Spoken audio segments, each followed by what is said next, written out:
Hello everyone.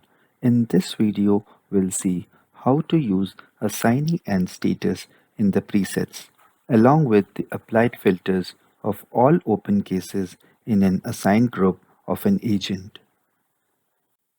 Here we can see in the tabular section, we have couple of Assignee and status values which should be used to maintain the record fetch from the case grid.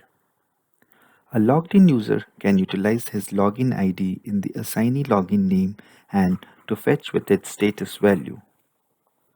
They can provide the status value in the filter. Let's say for a new status, they can use 1000 as numeric status value.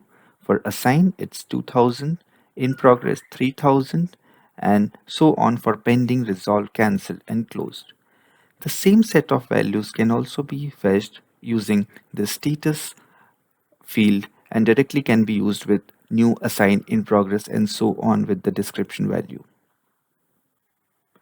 Let's switch into the BWF case management console.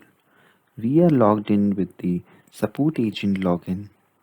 Here, use the out of the box preset as all open cases. Along with this, add a support group you're interested to fetch the record.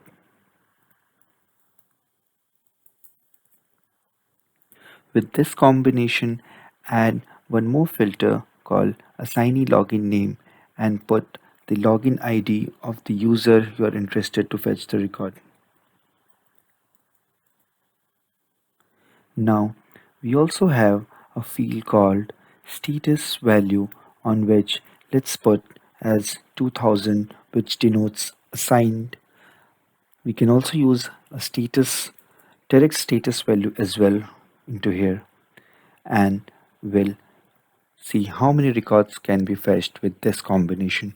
So we can see one record has been fetched with this, and this will help to fetch the grade with status as assigned for this support group called recruiting. Thank you for watching this.